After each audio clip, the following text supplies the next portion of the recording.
Okay, well, good morning, everybody, and welcome to our virtual seminar with Torey Maerz on communicating to customers. I want to thank you all for joining us. This is Mike Caldwell with the Greater Des Moines Partnership. From a logistics standpoint, we'd ask that everybody mute their microphones, turn off your video to save bandwidth, and please open the chat window in Zoom.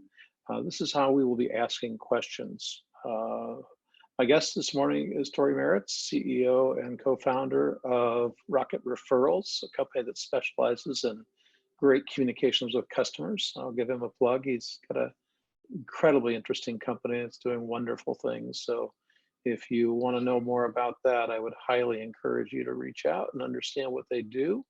Again, for those just joining, if you want to go ahead and stop your videos, that would be great. So Torey, I've made you a co-host and I'm standing by to run the polls. Right. So I would say go ahead and switch over to your deck. All right. Well, yes. Thank you very much, Mike. Hopefully you don't mind if I have my video on. I think if people Not can at see me all. talk, it's okay. All right, cool. So let me share my screen here and we'll get this thing started. We'll do PowerPoint. All right, cool. And then let me start this. Mike, can you still see my screen? Everything look good? Looks great. Please proceed. All right, cool. All right, everyone. Well, as Mike mentioned, my name's Torey, co-founder and CEO of Rocket Referrals. So, just a real quick thing about Rocket Referrals to kind of help set the context for what we do. We help businesses, specifically insurance companies and insurance agents, communicate with their customers. And so as this pandemic has unfolded, we have done a lot of kind of digging in to understand what's the best way to kind of approach communicating with customers at this time, and then applying what we already know and have learned about how to communicate with customers from a psychological standpoint and everything to really be effective through this.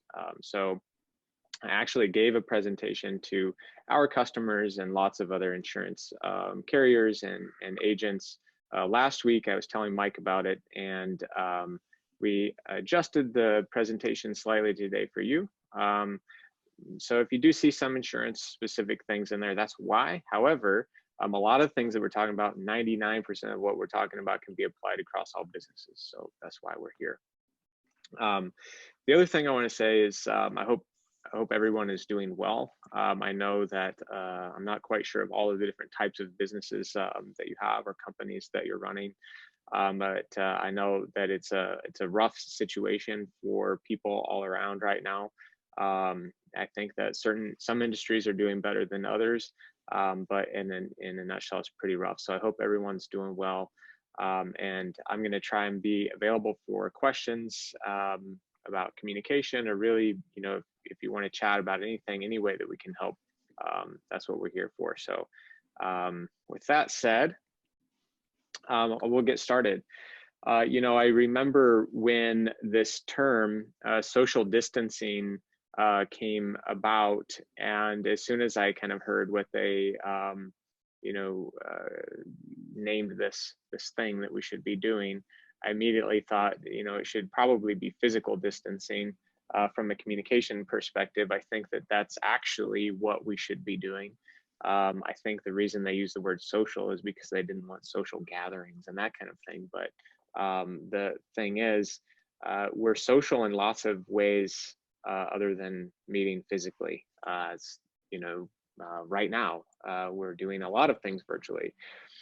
And in fact, I did some research when I put this presentation together last week, and I found that, let's read this first article here. The coronavirus revives Facebook as a news powerhouse. People are getting their news and consuming it on Facebook. Facebook says coronavirus is sending usage through the roof, and in fact, usage is through the roof on Facebook, LinkedIn, Twitter, Snapchat, Instagram, pretty much everything. You can imagine why. People are, one, they're trying to connect with people.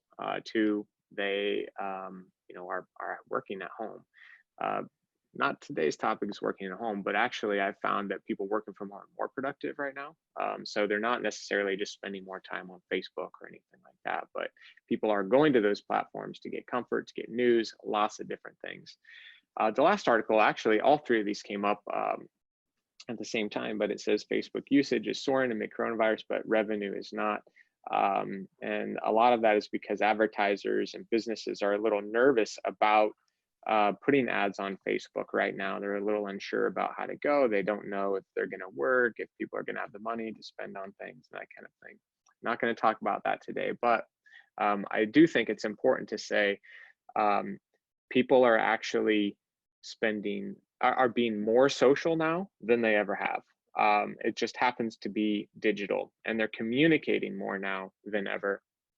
So a quick poll, that we have is, just to kind of set the foundation, is how many times have you sent a customer COVID-19 related information over the past 4 weeks, just from your own perspective? 5 to 10, that's good. Seeing it kind of come in all around. Kind of wait for all these results here. Got about 50% of the people in. Maybe there's a little bit of delay, it looks like. All right, so I'm going to go ahead and end it. We have about 30 or so people. About 60% of you have responded, and it looks like most of you are going, have done something. Some of you haven't done anything, but most of you are doing something, and a lot of you have sent, more than 5 for sure. So I'm going to go ahead and share the results so you can look at what everyone said. Then I'll go just stop sharing here and go to the next slide. Oops. I think I just exit that. Okay. So what you showed me is no surprise. We have seen our customers have sent 10 times more email over the last few weeks than, anytime, on the platform. So communication has really just exploded. And here's the other great point, is that response rates remain high. We're still seeing people actually respond to these emails. So they're not falling on deaf ears, so to speak. The other thing that we've seen is text messaging is more popular than ever. We're getting a lot of requests for our customers to add text messaging onto their plan, or advice on how to communicate with people through text and in what way. I think that the reason for this is because text messaging can be used in times, if you're just taking phone calls, you might get bombarded with phone calls, but you can take a bunch of text messages in at one time and respond to them as you need to, or as you can, I suppose. So it allows for what we call asynchronous communication, which is really good. And the other thing is, I've done some research with our partners around website visits, and they're seeing anyway, up to a 10% increase in traffic. And some of them are even higher than 10%. So people are going out to businesses' websites and looking for information or conducting business through the web that haven't in the past. So real quick outline for today's presentation. I want to go over things to share with people. What are people wanting to know? I'm going to talk about how this is also changing very rapidly, what people need to know. And I'm going to show you why that's the case, so that, after you watch today's presentation, maybe you can help kind of prepare and think about how your communication is going to adapt going forward. We're going to, I want to talk about how you can help people during this time. I'm going to share some sample communications, talk about some communication tools that you could use, and then I'm going to share some ideas for after COVID-19, maybe how things change. We'll open up for questions. So before we talk about what people want to know, I think it's really important to think about how people react to a disaster. And this comes from an epidemiologist at the University of Michigan, actually. And I can't think of her name right now. But it's a really interesting, study, because it really boils down how people respond in five different steps. And it helps you kind of think about how you want to communicate with people as we progress as a country and as a community through this scenario. So the first step that really people go through is self-preservation. Basically, they're looking for information to figure out how they need to save themselves and protect themselves and their immediate family. This can lead to things like hoarding, and we've kind of all seen the toilet paper scenario and all of that kind of stuff. I'm not quite sure why toilet paper was a thing, but the point is, the very first thing people do is they look for information. And so that's why we have such a huge increase in usage online, not just because we have to, but people are like looking for information to understand what's going on so that they can protect themselves. And then they're going to start to do the things that they need to do to protect themselves. From there, it kind of moves on to group preservation, really using what they know to help others. So when someone feels that they're protected, they're more likely to help and protect other people and use what they know to do that. So I think that the other thing is people across the country are gonna move through these stages at different times and in different ways based upon their impact. Of course, it's not like we're all together going through this at the same time. Then the third phase is really blame setting. And it kind of sounds like, hey, I'm going to blame a specific person or group, but really what we're trying to do here at this stage is figure out why it happened. Why did we go through what we have went through, and what is sort of the cause? And the point that I made earlier about how we're going through things at different times, you can see there's a lot of people that are in group 3. They're trying to figure this out. Why did it happen? To try and figure it. You still have some people in different areas that are in the self-preservation sort of phase. And then we go through justice seeking. And really, this is not just getting justice on that person or group or whatever. It's really about taking corrective action. It's about fixing the scenario. First of all, why did we go through this? And then 4 is now that we understand why, we can start to fix this scenario, the problem. And then 5 is renormalizing. So renormalizing really is about adapting.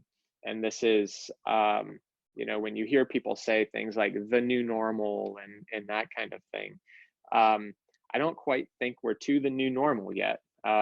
We're going to get there. There will be a new normal, and I'm going to talk about that term in a little bit, but that's really step 5 is renormalizing, trying to get to this. Okay, how do we act now, and what are things? How are things going to be in the future? So I wanted to go through this because it's really important to kind of understand that these are the phases that people go through, because you can use that information to help you figure out how to communicate with your customers.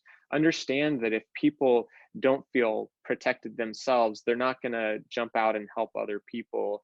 And understand that until we feel like we've helped everyone, we're not necessarily going to jump in and start solving or setting blame and figuring out how it can keep it from happening again, and so on and so forth. So these are really important phases to understand when it comes to communicating. And so knowing that, then what do people really want to know? Well, obviously they want to know how they're protected.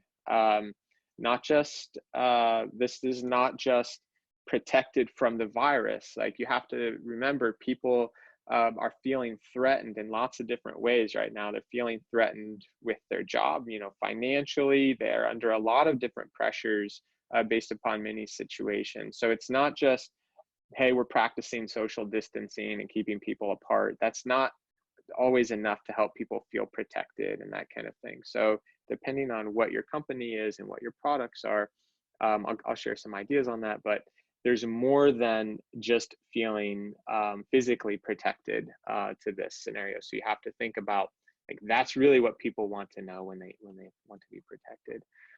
how are you doing to help prevent the spread of the virus? So like as people progress through that, they want to make sure that, hey, we're not going to make the problem worse, right? So this is the social distancing and all of that kind of stuff, and how you're protecting employees and things. And then the best way to get a hold of you. I think that a lot of businesses, if they have walk-ins or people that come to a physical office, the way that we need to communicate with customers is changing. Um, Also, phone lines, for example, if you don't have enough into your business, then they could be overloaded. And so there's different ways to connect with people and things like that. So open up more lines of communication and help people understand how to contact you. Changes to important deadlines or events. I think that everybody by this time pretty much assumes any gathering, over the next month or two at least, has been canceled and that kind of thing. And so I think that more or less it's, if you're replacing things, how are you going to replace it? Are you postponing things? Do you have an alternative for people? So they want to know what these things are and how those changes are going to happen. And obviously any potential changes to your products or services. So, um,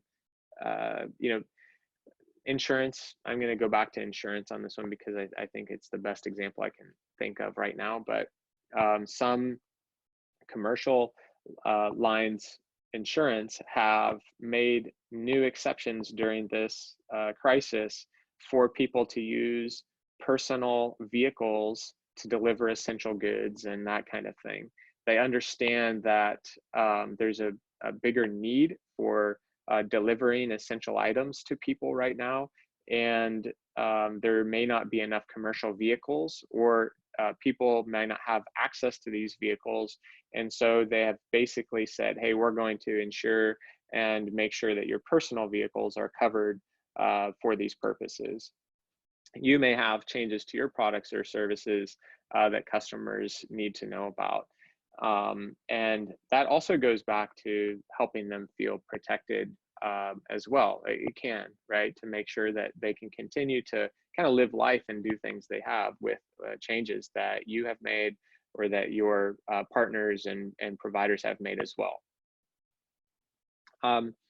So how can you help? I think that as business owners and as people in the community, really this is what we're here for. We are here to help people. And it may not necessarily be in the way that you operate your business normally. It may be helping with other local businesses. It might be if you are a business that's doing well, maybe there's other businesses out there that need your help in some way to bring a message out to their customers, or they're looking for some supply of some type of product or something. Reach out to your community and help. Schools, are going to be going through kind of a strange time. They're looking for ways to connect with people digitally and distribute supplies and, all kinds of interesting things, and other people in need. So I'm not here to tell you how to help people. I think that this is just a question that you need to ask yourselves is, how can we help? And I'm going to talk about how to communicate this with customers as well. But the point is, try and find ways that you can help in a way that you might not have thought about, and get creative about what these things are. Obviously, helping more vulnerable clients. So I give an example here, same example actually I gave when I was speaking with my insurance customers, was that grocery stores open an hour earlier, for example, to help them shop, to help elderly or people more vulnerable to shop safely. Think of things that you can do to help those more vulnerable clients. And I don't know what those could be, but we may have to get creative. And I think that other customers who are less vulnerable right now are willing to sacrifice things for this group as well. So I think it's an important exercise to go through. And inform customers how to take full advantage of your products. So I kind of mentioned the carrier piece before, where they were doing the personal exclusion on vehicles. But you may have providers and other carriers, carriers, product providers, supply chain, whoever your partners are. Communicate with them and see what programs and different offers or specials or refunds are they offering to your customers that can help them. And then also think of potentially even reaching out into the local community and finding local experts that have information that your customers may want right now, even if it's not necessarily related to your core product. So I think an example I'm going to use later is talking about the stimulus bill.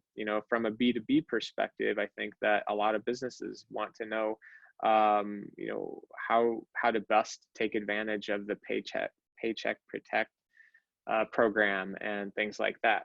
So think creatively about who do you know that you can put in front of your customers right now to help in some way. So quick poll before we get into communication plan. I am curious what communication plan you have. Did I mess up? Oh, there it is.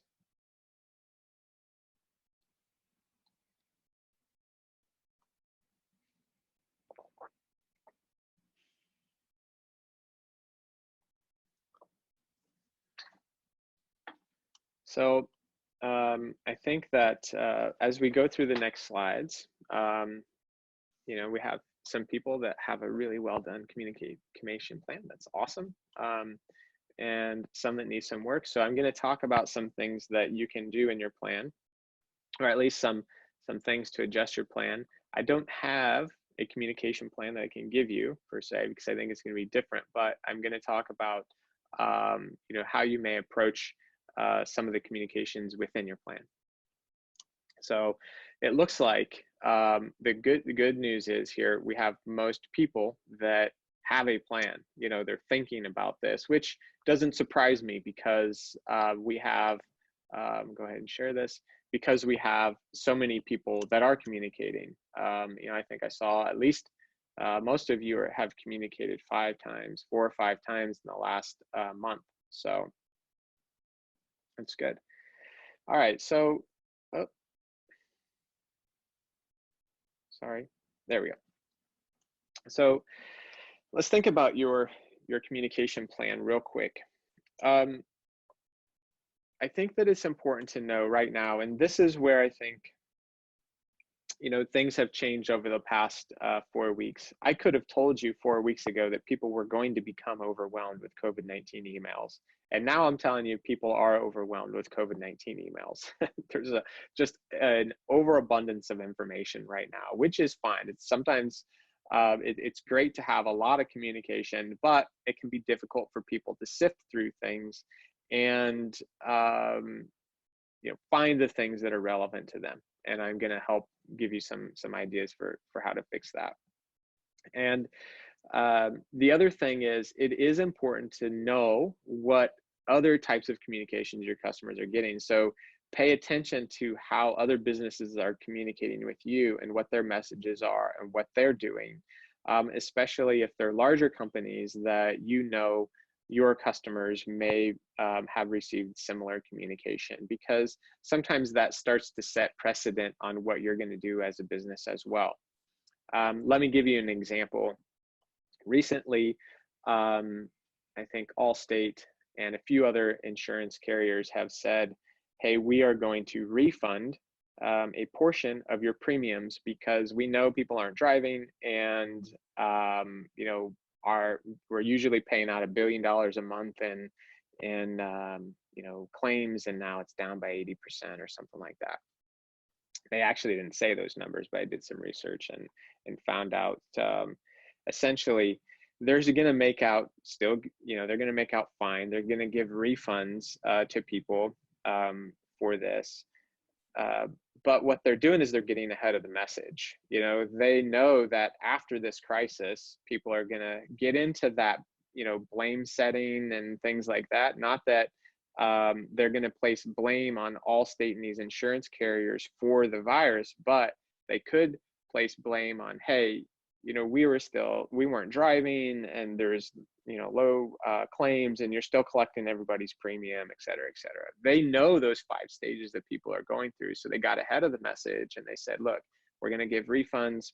We know that we're still going to make out better, which we can then, use to offset additional claims later in the year when people start to drive again and they want to get out. But they got ahead of the message. And so knowing that your customers are going to get that, think about, now, I don't know if we have anybody in the insurance world, but what I would tell my insurance, customers is that you're going to see other carriers start to get onto that same thing. So that's setting the precedent for what's going on. So what are the people in your industry that are what are they communicating, and how is that going to change how you're going forward as well? I would have put that in my presentation, but I literally just read that in the last day or two. So when you're planning communications, segment your list and share details with those to whom it applies. This is an important step, because if you start to send out too many communications and you're sharing things with customers that it doesn't apply to them, they'll start to ignore your communications just because of the sheer amount of things that they have to go through. So if you cancel an event or change an event, for example, don't send that information to everyone in your list. Send it to the people that registered for the event and say, hey, this event has been changed, and so on and so forth. It's important. It's going to be easier for you to just send an email out to everyone and give them all of the details.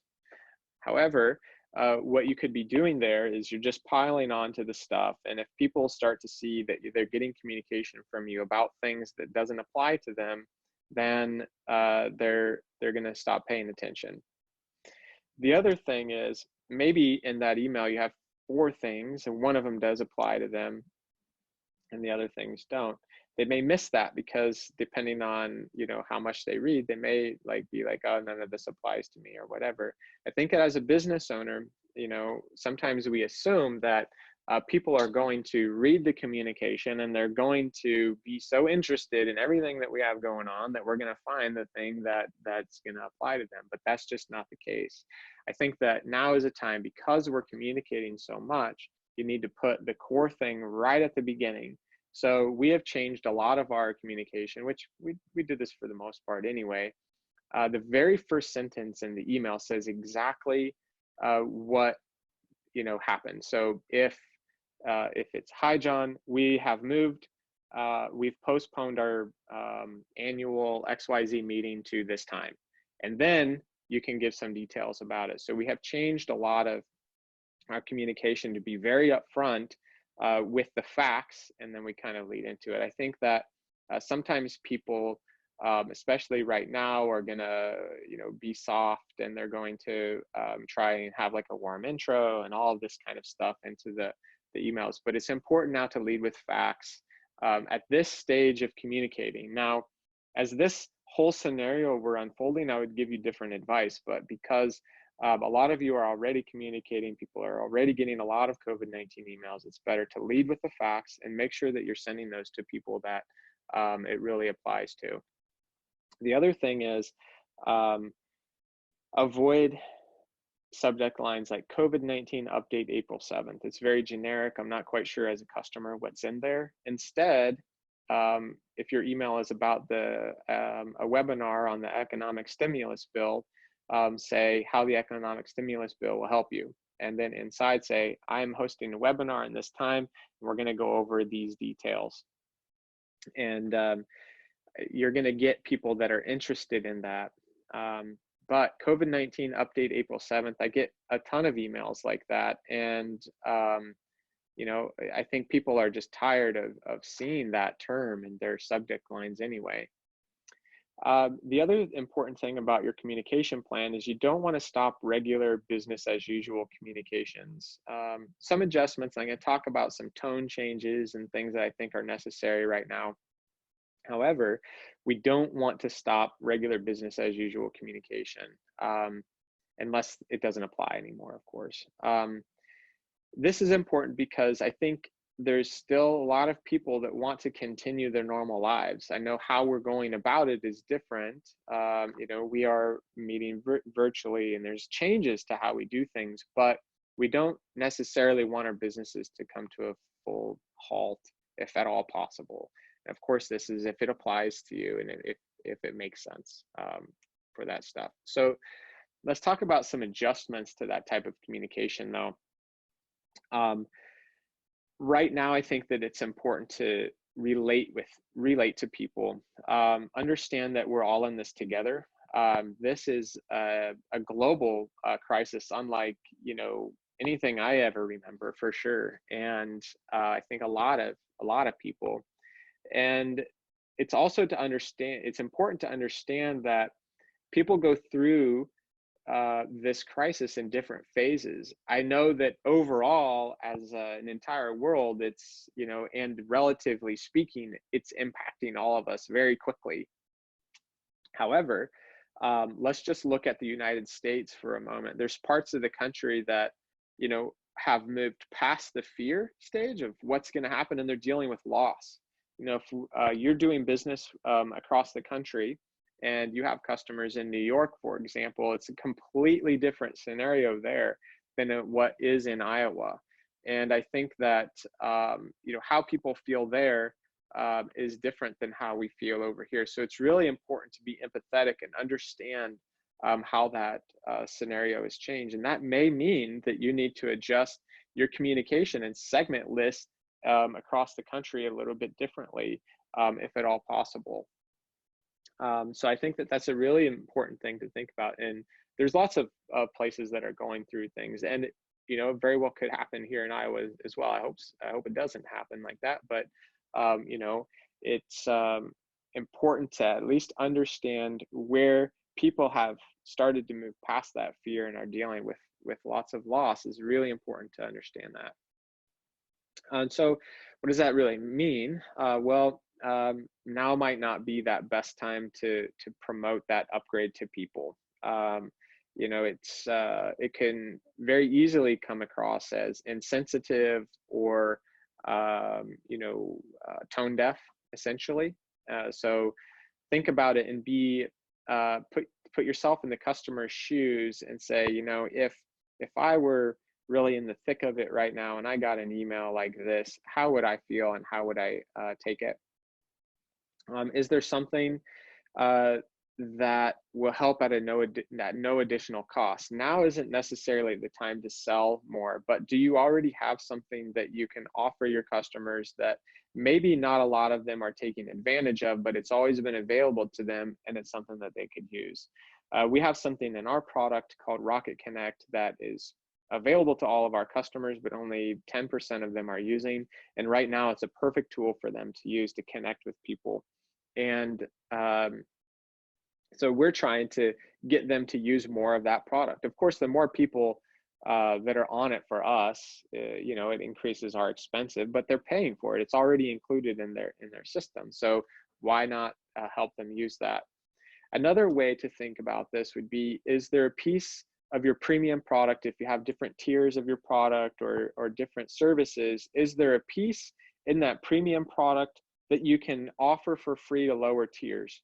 I'm not saying offer a premium product, or maybe you do, but this is a way for you to get people to experience the premium versions of your products or different services that you provide, so that when things start to normalize, maybe you're going to get some of those people to upgrade. So think of it as like free trials or something, whatever it is. Be careful about how you position it. You don't want it to come across as a promotion or anything like that, but I think it's more of, hey, to help people get through this time right now, we're offering this version of our product at no cost to you through June 30th or whatever the time might be. And I think that that's a better approach to cross-selling and upgrades right now than it would be otherwise normally. late payment reminders. So um, make sure that this is consistent with changes to your billing policy. If changes to your billing policy have changed to be more flexible, maybe you're not completely turning accounts off if they haven't billed now, or maybe you're allowing different pauses and things like that. A lot of our late payment reminders are automated, and there's systems that go out and they say, hey, you haven't paid so much, whatever. Get into those systems and adjust them to make sure that they're appropriate with changes to your billing policy. So for Rocket Referrals, for example, we're allowing people to pause their account, and it used to be if you didn't pay, then your account would be canceled, and now it's being paused. So just a simple example for things that were automated, we had to go in and change those things. So a couple quick samples of communications that I've seen. This is from Allbirds. I have a couple pairs of Allbirds. I love these shoes. They're really comfortable. I know you can't read this, so I'm going to zoom in on the section that really matters here. But I wanted to share this example with how Allbirds has communicated around this, because they have their approach was very simple. And I think that it's important when you're sending out communications, have maybe a couple key things that you want to do. So with Allbirds, they said, hey, we want to make sure people know, we want to keep connected. We want to stay connected with people, and we want to show them how we're supporting our community and encourage them to support community. That was their core message. And then that's really what this is all about. And so the key piece here, I'm going to move my video over, sorry. So the key piece here is this section at the end. This was earlier in the crisis, so I think that they've sent out other communications. I probably should have got a couple other samples, but early on they said, hey, basically as it changes, our plans may change. So we're looking at things, but our goal is to stay connected, and it's more important now than ever, which it's a funny thing about that. I'm going to talk about that here in a minute. Even when we can't be together in person, so we're going to continue to reach out. Basically, they're saying, hey, we're going to keep in touch with you and let you know how things are going. But at the end, they added this piece. We hope that you and your family stay healthy. We appreciate your support in keeping our global community safe during these unprecedented times. You notice that they said, and we appreciate your support in keeping our global community safe. That's their way of really asking for and encouraging you to support some of the things that they're going to be doing, and also for you supporting the community. So I want to go up to the top actually, because back a slide. Whoops. So at the top, they were sure to highlight in bold the important changes, so people that were scanning could see it. I think that I would recommend moving some of those things up in the top now. Like I said earlier, this was a very early communication that I got, so I think that it's probably changed now, but at least they had it in bold. So this is another company. They make cashmere items. They actually make this sweater that I have on, and it's super soft and comfy. So I got this one, and I thought this was really good because they had to make sure they were sticking to their brand. Their brand is, they just have a certain way of speaking, and I think that it's okay to and important to stick to your brand. I think that a lot of these COVID-19 related messages all start to sound the same, and they found a way of essentially sticking to the brand. Let me see, do I have another slide for this? Yeah. Let me go up, because I didn't zoom in on the right place, but it says at the top,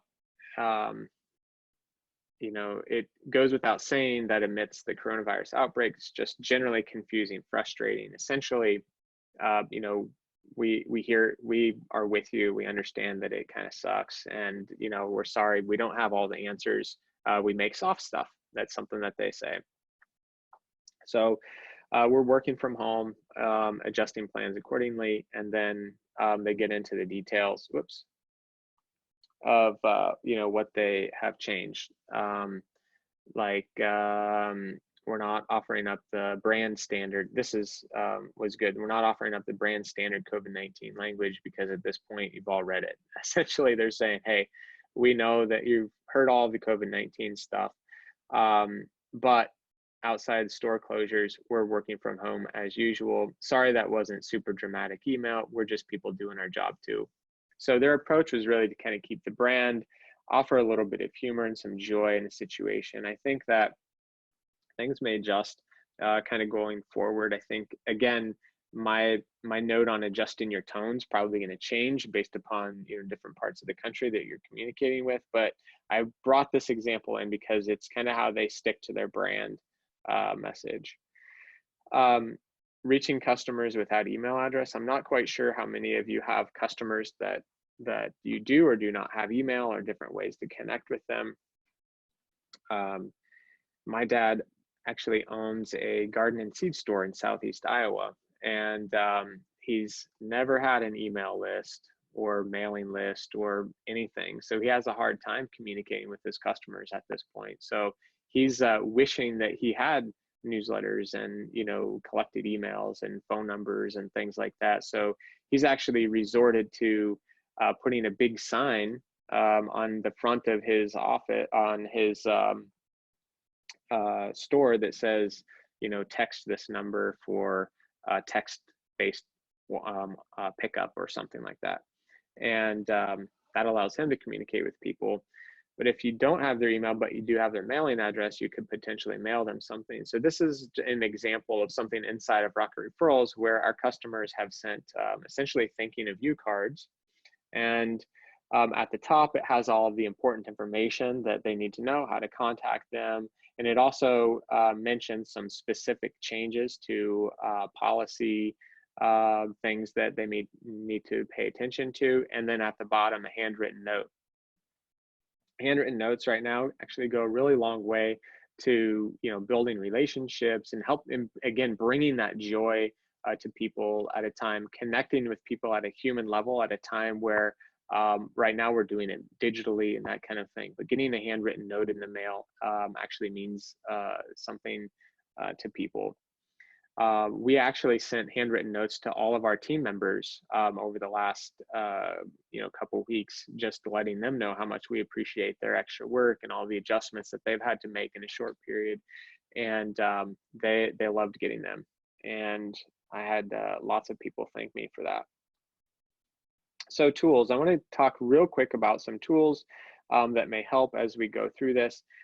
So the first thing, obviously, based upon the news articles that I mentioned, is Facebook. So a lot of times people are going here first. So make sure your Facebook page is updated and that kind of thing. You have the correct contact information and that you're posting to the page on a regular basis. You want to still stay in front of people. So make sure that there's some active content out there. It could be stories. It could be, we have a thing where every Monday we're posting a picture on our Slack channel about the mug that we're going to use that week. It could be anything like that to continue to connect with customers. It could be product changes and that kind of thing. But it's very important to get out onto these platforms, and use them. Turn the chat and messenger features on. A lot of people are on those platforms. They might have a question. They might not know how to get a hold of you in any other way. In fact, I had talked about my dad's store who didn't have any contact information for his customers. They're actually finding him on Facebook and chatting with him on Facebook and asking him questions and that kind of thing, because they just go into Facebook and they search for the name of his business and it pops up. So it's very important. And then I have a link down there to talk about the messenger and how you can use it. So that's a whole probably 2-hour conversation on how you use Facebook Messenger, but go out there and read that. If you're not using Facebook Messenger for your business, it's an important thing to check out. Oops. Website information. I'm going to show you an example of a COVID-19 banner that's out there. I think that this is an important one for people that you need to have important information in local communities for. When they go to your website, you don't want them to have to hunt and peck for where they can find important COVID-19. So use a banner across the bottom, the top, or wherever. The other important thing is to promote local community efforts to help fight the virus. I think that it's a very important investment to make in the local community to make sure that this virus doesn't take down our community. So it's important to show people how you are, fighting the virus and how you're helping with that, but then also promote other people. This is how we can all kind of communicate and work together. Understand if you're a national company, maybe it's a little bit different, but I'm talking about like local community stuff. And if you have a national campaign, then promote those types of things too. Have an online chat feature. If you don't, I have a link to one that you may want to check out. And here's an example of a COVID-19 banner for an insurance agency. They have the information down at the bottom. I just kind of wanted to show what that might look like. Phone routing.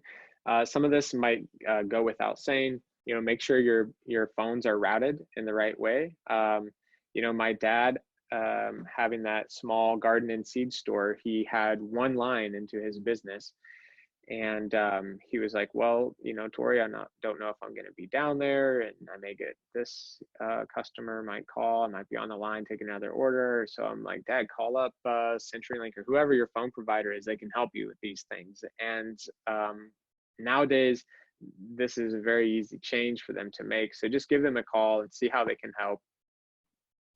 You either take more lines or route the incoming calls to a different line or something like that. They can help you with that.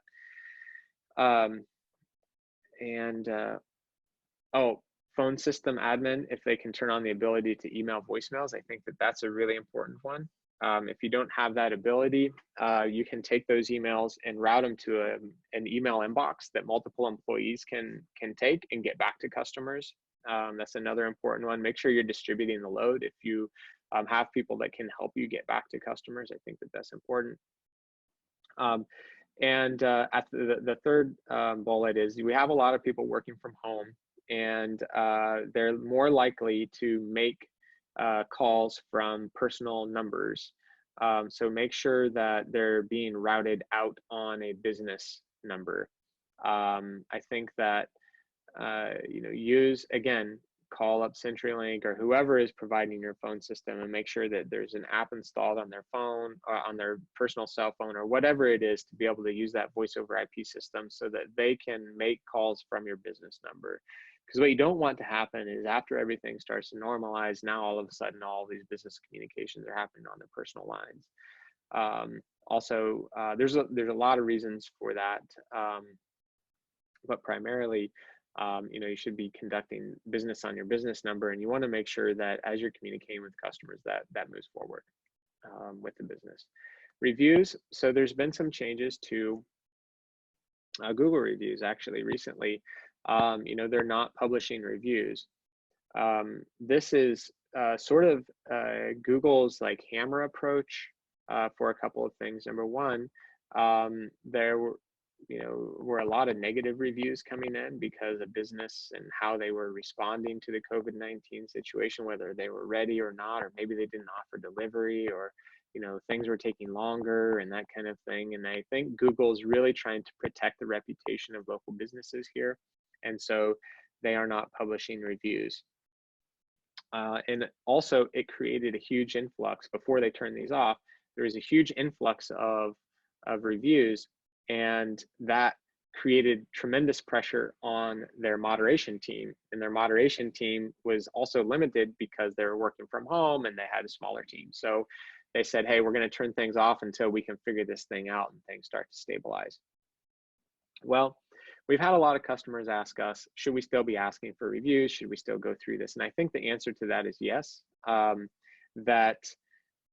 Even though Google is not publishing reviews, there's not stopping people from asking them. So until they say, hey, we're not accepting reviews right now, then I wouldn't, ask. They're still accepting them. You can go out to Google, you can write a review, but I think over time they're going to be moderated and they're going to show up. And the reason I think it's important to keep asking is it's going to create, you don't want to create a gap in reviews.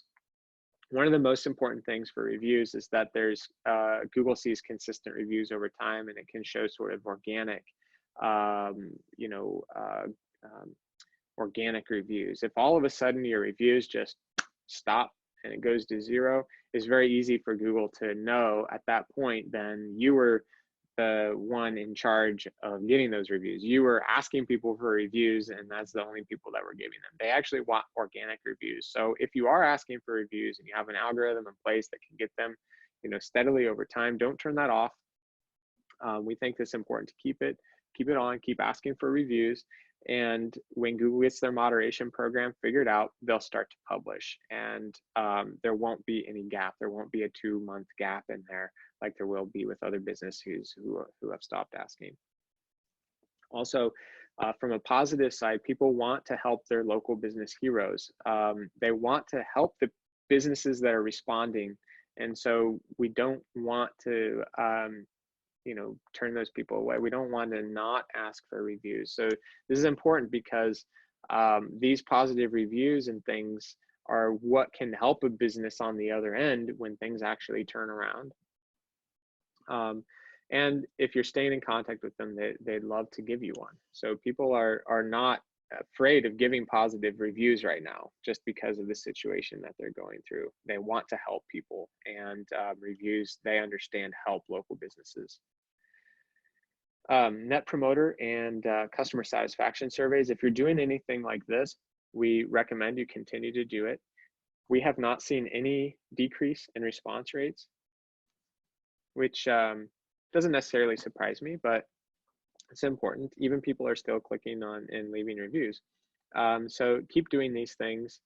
It may, you know, you may want to look at the copy for how you're asking people. So for example, if it's a customer satisfaction or net promoter survey, and you know, maybe at the beginning you should say something like, hey, it's very important for my team and I to know if we're taking good care of you during this time, or something like that, instead of just generally speaking. And I think that helps people understand that you're asking them this question, you're sending this survey to make sure that you're responding appropriately to the scenario in the crisis.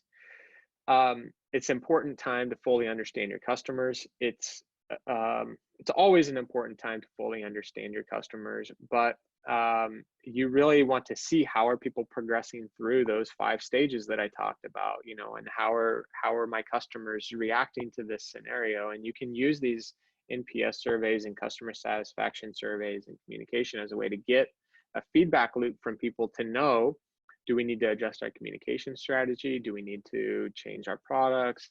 Am I seeing a change in my NPS? Like, how are things actually changing? And it helps you react faster. Don't be afraid of getting really, you're asking me now in the middle of a crisis. Again, I think if you're adjusting the beginning message slightly, you can avoid this. But if you do get that, just quickly explain to them, hey, we've really increased our outreach, connect with people that are having a difficult time and ask how we can help. Basically, you're using this tool that you have as a way to identify people that you can help. So real quick, we're going to talk about the future. I really think that the sense of community is going to make a comeback. Not that it ever went away, but I think that you saw lots of big brands become popular, and I think that customers are going to be more willing to help and shop local businesses. It's just a natural thing that's going to happen as we come together as a community. So it's really, really good for local communities. At the end of this, I know that it hurts right now, but I promise you that when things turn around, people are going to look at their local businesses and, you know, as the heroes and the people that they want to help, if you communicate appropriately. The need to understand all your customers is going to become paramount. How many detractors or how many customers did you have during this that you didn't know about, that were unhappy, that canceled or left or terminated their agreement with you? I think that if we're better prepared in the future to know where all of our customers stand. We'll be able to get through a scenario like this a little bit easier. So just as an example, something that we have done at Rocket Referrals is we know some of our customers that are at risk based upon their usage in our tool, and also answers to NPS questions. And we make sure that we're giving them a little bit of extra attention right now, and promoting webinars and giving them content and things like that, because they'll be the first ones to kind of cut the cord and cancel, which it's not good for us and it's not good for them. It's not good for them because they need to communicate with customers right now. It's not good for us, obviously, because we lose the revenue. So we're trying to use the information that we know about people to get ahead of things. Contact information cross-platform communication is also going to be paramount for every business. You know, I was talking with my dad, garden and seed store, local business, come in, you know, shop, buy a few things and take off. And he has no way of communicating with those customers now. He can't talk about how he's going to do curbside pickups and deliveries and things like that because he didn't have contact information. And so, you know, I think that he just never imagined that we would get in a scenario like this. And then once it happens, we start to prepare for the future. It's going through those 5 stages again, you know, where that's going to be. So it's very important for us to, I think in the future, we're going to have cross-platform communication, meaning every business, no matter if it's a garden and seed store, you're going to be able to communicate with them through Facebook and through text message and through email and through their website and through whatever else it is. And I think that it's going to be very, very important to do that. And business processes to run remote will be baked in going forward. I think that, and I'm not talking about just people having their employees work remotely, but also we need to be able to have ways for our customers to work with us more remote, you know, going forward, and more digitally and more disconnected physically. Not to say that we're going to be in physical distancing or social distancing forever, but I think that it's important to have these types of things in your business diversified, you know, essentially in how you're communicating with people and how you deliver your products to people, so that when something like this happens again, we'll be better protected. So, you know, using my dad's business as an example again, I think that it's, hey, how can we deliver information to people, you know, if it's a garden and seed store, about you know, planting your own home garden, and maybe that's a digital sort of seminar or whatever. Maybe he's going to start mailing people things or whatever it is. I think that it's important to think about how can you connect with people without requiring them to come into your location, I guess. And so I know that was a lot, talked for quite a bit of time. Thank you. And what questions does everyone have? Let me see if I can open up the chat window here. I haven't been able to see the chat window, so, oh, maybe it's because I have my presentation. So let me stop my presentation, and that could help.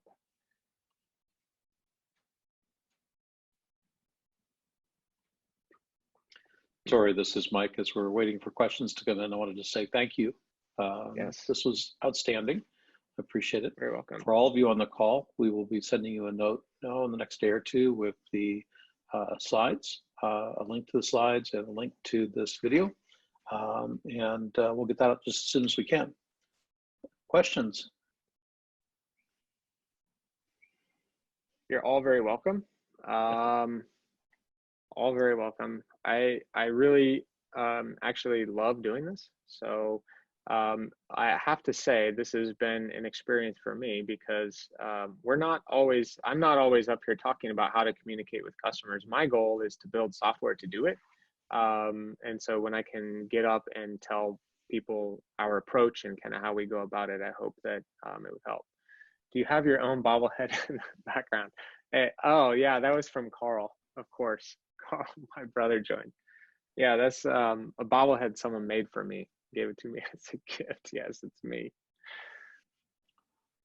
All right, well, Torey, it looks like we come to the end of our time. Yep. I appreciate you doing this. Everybody out there, stay safe. and take care. Yes, awesome. Thank you very much, everyone. See ya.